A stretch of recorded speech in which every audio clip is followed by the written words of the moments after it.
I am reviewing Captain America 38, which doesn't even have the real Captain America in it, but it has got Red Skull Man on the cover, and we all know now that Red Skull Man, he is really Jordan Peterson.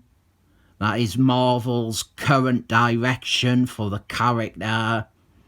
Red Skull Man is Jordan Peterson on the internet. Captain America is dating Hillary Clinton, etc. Awful, awful stuff. And the thing I disagree with the most is that Red Skull Man, he would definitely be shadow banned from YouTube.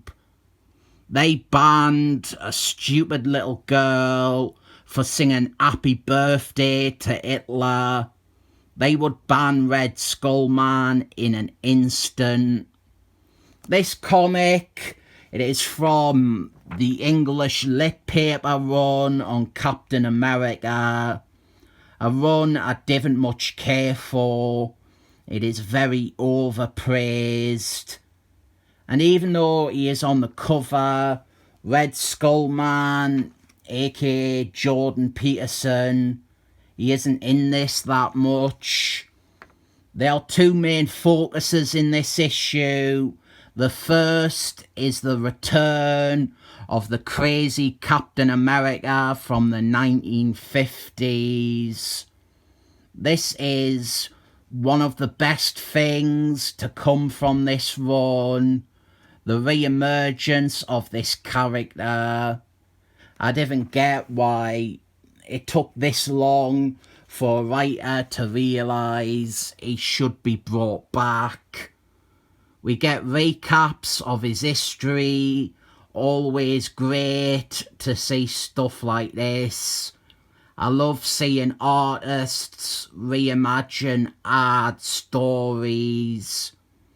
The one in the middle here, that is actually the cover to Captain America 231. I think this guy, the 50s Captain America, he makes a great bad guy for Captain America. He is like a scary reflection or an inversion. Good stuff. Lot more potential with him. Then we get to see Norman up top there. A character who died in one of the first issues of this run.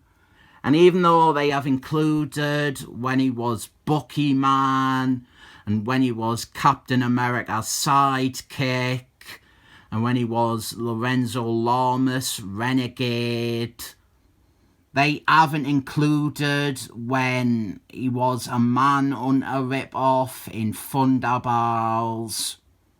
Our other main story going on, it is relevant because it is Falcon Man and Winter Soldier, like in that TV show. This is when Winter Soldier was Captain America. The real Captain America was dead. And if you take issue with me calling Stephen Rogers the real Captain America, then please get the fuck off me channel. I didn't want you here. If you think that anyone else is the real Captain America, you are a terrible, terrible person. I love some of the other Captain Americas.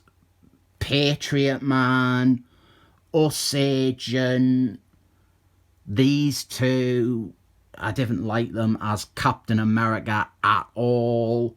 But even these two I think are good characters. If you think anyone else is a better Captain America than Stephen Rogers, you are awful. They are going to attack an a.i.m. base. Toby Jones is there. Cut to Jordan Peterson. He has started a political party called the Third Wing. And even though this is really just the Nazi party, secretly being controlled by Red Skull Man. Or not so secretly, since we now know Jordan Peterson and Red Skull Man, they are one and the same. Can I just say, context and baggage aside, Third Wing is a pretty good name for a political party. It is a shame that it is so obviously a name that was only ever going to be used for Nazis or bad guys. I have never read Jordan Peterson. I didn't read socio-political self-help books. Not really my cup of tea. I imagine he probably has a couple of points that are actually good, and then a whole bunch that are not as good, and then some that are just very wrong. That's kind of what you can expect from authors like that. I am confident that the comparison to Red Skull Man is desperate, but it is the same straw man exaggeration and caricature that you shouldn't be surprised at all to see in a current Marvel comic, or even a Captain America comic from the idiot who is writing it now. So the two heroes attack the bad guys. I miss the days of this, before it was all about equating the bad guys to real people that the writer doesn't like as the priority. I mean, there's a lot more to comics than a chance to say something about Jordan Peterson in print. If that's what you see comics as an opportunity for, you really shouldn't be writing comics. I didn't like Piers Morgan, but I wouldn't write him as being Iron Man's greatest nemesis.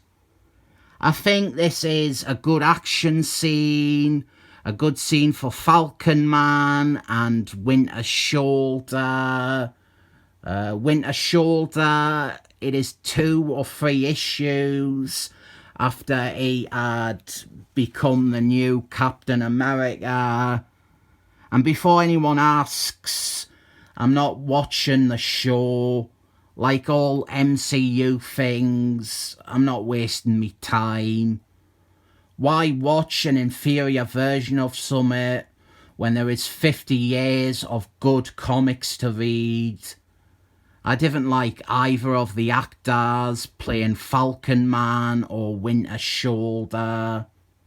I will say I was surprised by how much I like that guy as Agent.